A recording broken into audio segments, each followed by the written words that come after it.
अगर आप लोग किसी प्रतियोगी परीक्षा की तैयारी कर रहे हैं जिसमें इंडिया जीके जीएस से क्वेश्चंस पूछे जाते हैं तो ये मॉक टेस्ट जो चल रहे हैं ना ये आपके एग्जाम के लिए काफी महत्वपूर्ण रहने वाले हैं। और अभी तक हम लोग 4 टेस्ट खत्म कर चुके हैं, ये 5वां टेस्ट है। ये टेस्ट आप लोग भी दीजिए क्योंकि इसमें वो क्वेश्चन शामिल किए जा रहे हैं जो काफी महत्वपूर्ण है। पहले भी आपके एग्जाम में पूछे जा चुके हैं, आगे भी पूछे जाएंगे। और अपना स्कोर भी आप लोग जरूर बताया करिएगा। मैं आप लोगों से हमेशा कहता भी हूं कि जब एक बार आपका सिलेबस कंप्लीट हो जाए तो उसके बाद अधिक से अधिक आप लोग मॉक टेस्ट दिया करिएगा। चलिए, तो पहला क्वेश्चन से आपके सामने कि निम्नलिखित में से भारत की सुदूर दक्षिण भौगोलिक इकाई कौन सी है? बताइए। निम्नलिखित में से भारत की सुदूर दक्षिण भौगोलिक इकाई कौन सी है? लक्षद्वीप है, रामेश्वर है, कल्याण, कन्याकुमारी है, निकोबार द्वीप समूह है। तो आप सभी जानते हैं भारत का सुदूर दक्षिणी भौगोलिक इकाई कौन सा है? ग्रेट निकोबार की बात होती है। और इसमें आप देखिए इंदिरा पॉइंट आपको देखने को मिलेगा। यह भारत का दक्षिणी बिंदु है, 6.4 क्या 6 डिग्री 4 मिनट उत्तरी अक्षांश पर स्थित है। तो इसमें आप लोग क्या लगा दोगे? निकोबार द्वीप लगा दोगे। डी ऑप्शन आपका बिल्कुल राइट है। डी ऑप्शन कैसा है? बिल्कुल सही है। अगला क्वेश्चन है, भारत का दक्षिणी नौक की बात हो रही है। भारत का जो दक्षिणी नौक है ये कौन सा है? इंदिरा बिंदु है, कैप कैमोरिन है, कैलीमियर है, और इनमें से कोई नहीं। बताइए कौन है? तो आप भारत की मुख्य भूमि का दक्षिणी नौक कन्याकुमारी कैप कैमोरिन देखने को मिलेगा। कोमोरिन के नाम से भी जानते हैं। कैप कैमोरिन या कैप कोमोरिन के नाम से जानते हैं, जो तमिलनाडु में स्थित है। हालांकि आप देश के सबसे दक्षिणी बिंदु की बात करें तो वह इंदिरा पॉइंट है। गिटेवा ग्रेट निकोबार द्वीप अंडमान निकोबार द्वीप समूह में देखने को मिलेगा। ये भी आप लोग याद रखिएगा। तो इसमें बी ऑप्शन है। मैं बार बार कह रहा हूं आपसे कि क्वेश्चंस को अगर आप लोगों ने समझ लिया तो आधे आप देखते हैं कि एक तरह से आंसर देने के करीब पहुंच जाते हैं आप लोग। तो ध्यान पूर्वक क्वेश्चंस को पढ़ा करिएगा कि उसकी आखिर डिमांड क्या है। भारत में कितने राज्य तटरेखा में लगे हुए हैं? भारत में कितने राज्य तटरेखा से लगे हुए हैं? 7, 8, 9, 10। कितने हैं? तो इसमें आप देखिए 9 आपको देखने को मिलेंगे। कितने? 9 हैं। इसमें गुजरात, ये आप देखते हैं कि गुजरात, महाराष्ट्र, गोवा, कर्नाटक, केरल, तमिलनाडु, आंध्र प्रदेश, उड़ीसा, पश्चिम बंगाल देखने को मिलेगा। तो सी ऑप्शन इसमें राइट है। उत्तर भारत में उप हिमालय क्षेत्र के सहारे फैले समतल मैदान को क्या कहा जाता है? बताइए। उत्तर भारत में उप हिमालय क्षेत्र के सहारे फैले समतल मैदान को क्या कहा जाता है? भावर कहा जाता है, या खादर कहा जाता है, या फिर आप देखते हैं कि दून कहते हैं, तराइन कहते हैं, तराई कहते हैं। तो उत्तर भारत में उप हिमालय के सहारे फैले समतल मैदान को भावर कहा जाता है। यह मैदान से वाले एक पर्वत माला के नीचे स्थित है, नदी के जमाव से बनता है। तो इसमें आप देखें क्या है? भावर, यानी कि ए ऑप्शन बिल्कुल राइट है। इसमें ए ऑप्शन कैसा है? बिल्कुल राइट है। अगला क्वेश्चन है हमारे सामने, भारत की उत्तरी भारत की उत्तरी सीमा पर स्थित पर्वत है। मैकाल पर्वत है, हिमालय पर्वत है, नीलगिरी है, या अरावली है। तो आप लोग देखेंगे ये हिमालय आपको देखने को मिलेगा। क्या? हिमालय देखने को मिल जाएगा। तो इसमें बी ऑप्शन आपका बिल्कुल राइट है। अगला क्वेश्चन हमारे सामने है, ये कह रहा है भारत के किस प्रदेश की सीमाएं 3 देशों क्रमशः नेपाल, भूटान और चाइना से मिलती है? मेघालय, अरुणाचल प्रदेश, पश्चिम बंगाल और सिक्किम। मैं आप लोगों से इसीलिए तो कह रहा हूं कि भैया आप लोग मैप का सहारा लेकर जरूर पढ़ा करिएगा। अगर आप लोगों ने देखा होगा मैप को तो आप लोग बेझिझक सिक्किम लगा देंगे। क्या लगा देंगे? सिक्किम लगा देंगे, क्योंकि इसकी अंतर्राष्ट्रीय सीमा नेपाल, चाइना और भूटान से लगती है। और राज्यों में आप देखते हैं इसकी सीमा किससे लगती है? पश्चिम बंगाल से लगती है। छोटा सा राज्य आप देखेंगे, तो उसी की बात हो रही है। और सिक्किम की बात करें तो आप देखिए गंगटोक इसकी राजधानी देखने को मिल जाएगी। ये भी आप लोगों को याद रखना चाहिए इसके बारे में। 7,096 वर्ग किलोमीटर में फैला हुआ है ये, आप देखेंगे। विधानसभा में 32 सीट है, राज्यसभा में 1 सीट है, लोकसभा में 1 सीट आपको देखने को मिलेगी। अगले क्वेश्चन की तरफ चलते हैं हम लोग। ये कह रहा है कि भारत का सर्वोच्च पर्वत शिखर, भारत की बात हो रही है, याद रखिएगा, भारत का सर्वोच्च पर्वत शिखर कौन सा है? और आपसे एक और पूछ लेगा, भारत में अवस्थित पूछ लेगा, ठीक है? ये भी याद रखिएगा। Kanchenjunga, Nanda Devi, Godwin Godwin Austin केटू के नाम से ना जानते हैं, नंगा पर्वत। बताइए। तो ये आप देखते हैं कि कौन सा देखने को मिलेगा? केटू देखने को मिलेगा। कैसा? केटू है, आप देखेंगे, ये आप लोग याद रखिएगा।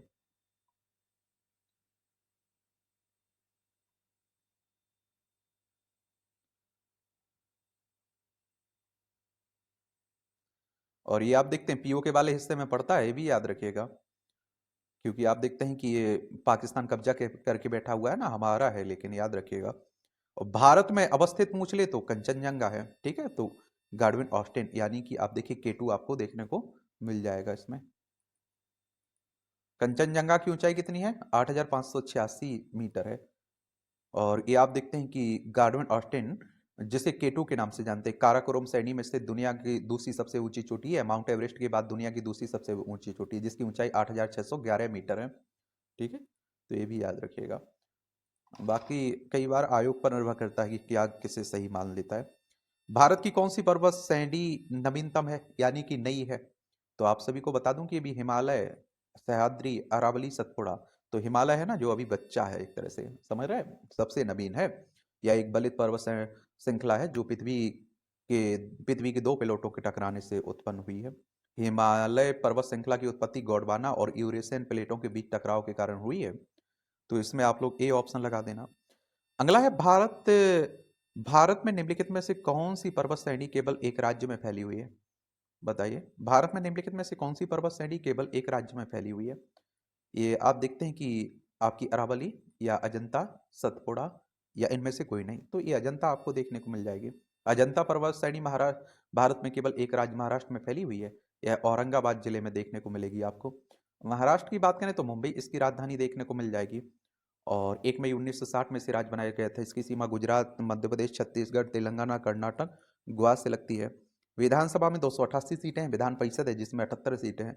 राज्यसभा में 19 सीटें हैं। लोकसभा में 48 सीटें हैं। 3,07,713 वर्ग किलोमीटर में फैला हुआ है ये आपका। अगला है अरावली पर्वत का सर्वोच्च शिखर क्या है? अरावली पर्वत का सर्वोच्च शिखर कौन सा है? गुरु शिखर है, शेर है, या फिर आप देखते हैं कि दोदा बेटा है? इनमें से कौन सा है? इनमें से कोई भी नहीं। अरावली पर्वत का सर्वोच्च शिखर गुरु शिखर है। और यह राजस्थान के सिरोही जिले में देखने को मिलेगा। समुद्र तल से 1722 मीटर की ऊंचाई पर देखने को मिलेगा गुरु शिखर। राजस्थान के बारे में भी याद रखिएगा। और आप सभी जानते हैं क्षेत्रफल में सबसे बड़ा राज्य है राजस्थान। जयपुर इसकी क्या राजधानी देखने को मिल जाएगी। इसकी अंतर्राष्ट्रीय सीमा पाकिस्तान से लगती राज्यों में गुजरात, मध्य प्रदेश, उत्तर प्रदेश, हरियाणा, पंजाब से लगती है। विधानसभा में 200 सीटें हैं। राज्यसभा में 10 सीटें हैं। लोकसभा में 25 सीटें हैं।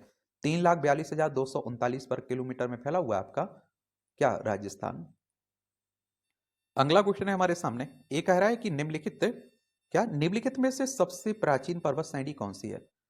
निम्नलिखित में से सबसे प्राचीन, पुरानी की बात हो रही है, कौन सी है?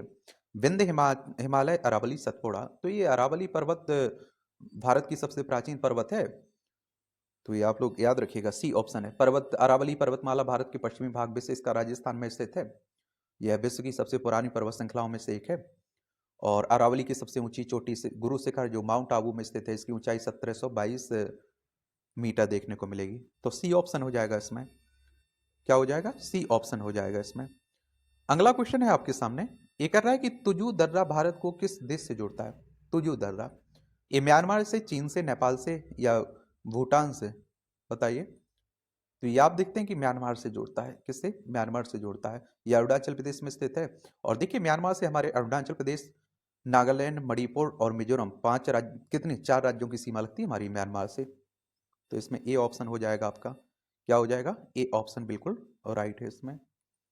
चलिए अगले क्वेश्चन की तरफ बढ़ते हैं हम लोग। अगला कह रहा है हमसे कि भारत की सबसे बड़ी वाह नदी कौन सी है? भारत की सबसे बड़ी वाह नदी ब्रह्मपुत्र है, जो आयतन, वॉल्यूम के हिसाब से सबसे बड़ी है। जबकि लंबाई के हिसाब से भारत में सबसे बड़ी लंबी कौन सी है? गंगा नदी देखने को मिलेगी। लेकिन इनमें अगर पूछे तो नर्मदा, क्या गंगा बताया जा रहा है, ठीक है, ये याद रखिएगा। वैसे अगर ब्रह्मपुत्र दिया होता तो ब्रह्मपुत्र लगाते। गंगोत्री से निकलती है, 2525 किलोमीटर है इसकी लंबाई। और आप देखते हैं बंगाल की खाड़ी में गिर जाती है। सी ऑप्शन है। तो नर्मदा नदी का अधिकांश भाग भारत के किस राज्य में बहता है? नर्मदा नदी की बात हो रही है। ये मध्य प्रदेश में बहता है, राजस्थान, गुजरात, महाराष्ट्र में। तो मध्य नर्मदा, ये आप देखते हैं अमरकंटक से निकलती है। 1312 किलोमीटर है इसकी लंबाई।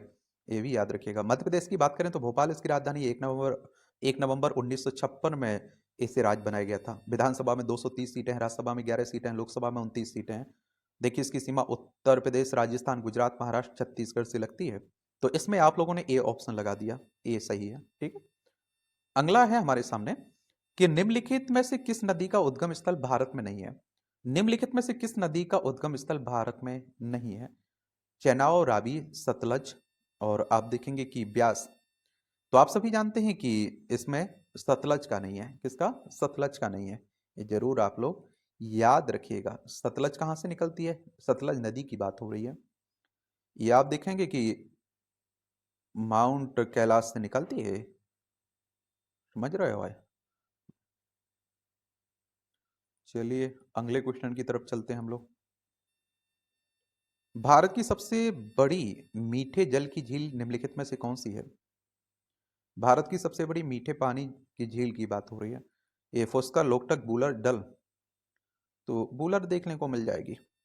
सी ऑप्शन बिल्कुल राइट है। सी ऑप्शन क्या है? बिल्कुल राइट आपको देखने को मिल जाएगी।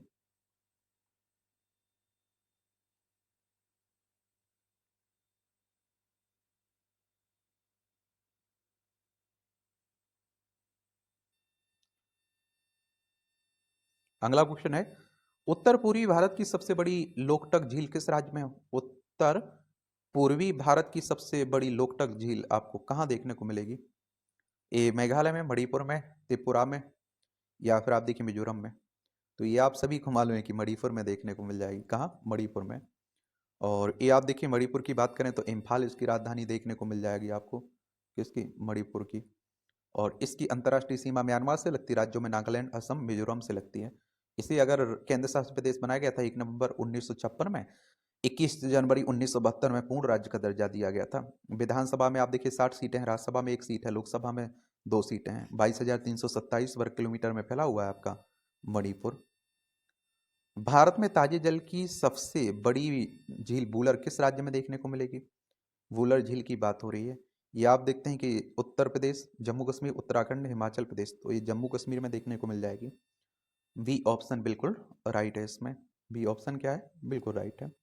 अगला है, भारत की प्रसिद्ध लैगून झील कहाँ देखने को मिलेगी? भारत की प्रसिद्ध लैगून झील कहाँ है? कौन सी है? झील है कौन सी है? ये आप देखते हैं कि मानसरोवर, चिल्का झील, पुलिकट, डल झील। तो भारत की सबसे प्रसिद्ध लैगून झील चिल्का झील है, उड़ीसा राज्य में देखने को मिलेगी। और यह भारत की सबसे बड़ी तटीय झील है। और यह खारे पानी की झील है, बंगाल की खाड़ी से जुड़ती है। अब देखिए उड़ीसा की बात करें तो भुवनेश्वर इसकी राजधानी देखने को मिल जाएगी आपको। और इसकी अगर हम लोग सीमा की बात करें ना, तो आप देखिए इसकी सीमा आंध्र प्रदेश, छत्तीसगढ़, झारखंड और पश्चिम बंगाल से लगती है। और विधानसभा की चिल्का झील की बात कर रहा हूँ मैं, ठीक है। और इसकी विधानसभा में 147 सीटें हैं, राज्यसभा में 10 सीटें हैं, लोकसभा में 21 सीटें हैं। 1,55,707 वर्ग किलोमीटर में फैला हुआ है आपका उड़ीसा। तो इसमें बी ऑप्शन लगा देना। अगला क्वेश्चन है हमारे सामने, भारत के किस राज्य में फुलहर झील देखने को मिलेगी? भारत के किस राज्य में फुलहर झील है? ये आप देखते हैं उत्तराखंड, बिहार, उत्तर प्रदेश, मध्य प्रदेश। कहाँ देखने को मिलेगी? तो ये आप देखिए उत्तर प्रदेश के पीलीभीत में देखने को मिलेगी। डी ऑप्शन बिल्कुल ठीक है। उत्तर प्रदेश की राजधानी लखनऊ है। इसकी अंतर्राष्ट्रीय सीमा नेपाल से लगती राज्यों में बिहार, झारखंड, छत्तीसगढ़, मध्य प्रदेश, राजस्थान, हरियाणा, हिमाचल प्रदेश, उत्तराखंड और दिल्ली से लगती है। विधानसभा में 403 सीटें हैं, विधान परिषद में 100 सीटें हैं, राज्यसभा में 31 सीटें हैं, लोकसभा में 80 सीटें हैं। और जनसंख्या में सबसे बड़ा राज्य है आपका उत्तर प्रदेश, ये भी याद रखिएगा। तो डी ऑप्शन बिल्कुल राइट है इसमें। भारत में प्रथम बहुउद्देशीय नदी घाटी परियोजना का निर्माण निम्न में से किस नदी पर किया गया है? भारत की प्रथम बहुउद्देशीय नदी घाटी परियोजना की बात हो रही है। ये आप देखिए किस नदी पर? कावेरी पर, दामोदर पर और गोदावरी, कोयना। तो ये आप सभी को बता दूं कि भारत में प्रथम बहुउद्देशीय नदी घाटी परियोजना का निर्माण दामोदी नदी पर किया गया था। यह परियोजना दामोदर घाटी निगम के नाम से भी जानी जाती है, जो 7 जुलाई 1948 को अस्तित्व में आई। पंडित जवाहरलाल नेहरू के समय की बात हो रही है। तो इसमें आप देखेंगे कि दामोदर नदी हो जाएगा। सी ऑप्शन राइट है आपका। सी ऑप्शन क्या है? बिल्कुल राइट है। भारत के कोरोमंडल तट पर सर्वाधिक वर्षा होती है। भारत के कोरोमंडल तट पर सर्वाधिक वर्षा होती है। ये जून, सितंबर, अक्टूबर, नवंबर, जनवरी, फरवरी, मार्च, मई। तो ये अक्टूबर नवंबर के महीने में होती है। अक्टूबर नवंबर के महीने में। आपका बी ऑप्शन बिल्कुल राइट आपको देखने को मिलेगा इसमें। बी ऑप्शन क्या है? बिल्कुल राइट है। भारत में सर्वाधिक वर्षा प्राप्त करने वाला स्थान कौन सा? भारत में सर्वाधिक वर्षा प्राप्त करने वाला स्थान मावसिन राम और बीकानेर, शिमला, इनमें से कोई नहीं। तो मावसिन राम में सबसे ज्यादा वर्षा देखने को मिलती है। मेघालय का मावसिन राम की बात हो रही है। समझ रहे हैं आप लोग? और ये आप देखिए मेघालय में देखने को मिलेगा। तो इसमें ए ऑप्शन बिल्कुल ठीक है। अब बात आती है मेघालय की। तो आप देखेंगे इसकी राजधानी क्या है? बताइए, शिलोंग देखने को मिलेगी, क्या देखने को मिलेगी? इसकी राजधानी शिलोंग है। और ये आप देखते हैं 21 जनवरी 1972 में राज्य बनाया गया था। विधानसभा में 60 सीटें हैं, राज्यसभा में 1 सीट है, लोकसभा में 2 सीटें हैं, 22,429 वर्ग किलोमीटर में फैला हुआ है ये। तो इसमें ए ऑप्शन आपका बिल्कुल राइट है। ए ऑप्शन क्या है? बिल्कुल ठीक है। भारत पाक बगलियार परियोजना निम्नलिखित नदियों में से किस पर स्थित है? भारत पग भारत पाक बगलियार परियोजना की बात हो रही है। ये झेलम पर है, सतलज पर है, ब्यास पर है, चेनाब पर है। ये आपको चेनाब नदी पर देखने को मिलेगी। और जल विद्युत परियोजना है जो भारत और के जम्मू कश्मीर में स्थित देखने को मिलेगी। बगलीहार परियोजना की बात हो रही है। डी ऑप्शन इसमें लगा दिया आपने। डी ऑप्शन बिल्कुल राइट है। अगला क्वेश्चन है हमारे सामने। भारत के पश्चिमी समुद्री तट पर वर्षा किस मानसून से होती है? भारत के पश्चिमी समुद्री तट पर वर्षा किस मानसून से होती है? ये आप देखते हैं कि दक्षिण पूर्व, दक्षिण पश्चिम और उत्तर पूर्व, उत्तर पश्चिम। तो ये आप देखते हैं कि दक्षिण पश्चिम से होती है। बी ऑप्शन आपका बिल्कुल राइट है। बी ऑप्शन क्या है? बिल्कुल राइट है। और इस तरह से आप देखेंगे कि ये आपके महत्वपूर्ण क्वेश्चंस और उनके आंसर हो गए। आप लोगों का क्या स्कोर रहा है? कितने आंसर आप लोगों ने सही दिए हैं? ये अपना स्कोर जरूर आप लोग बताइएगा। धन्यवाद।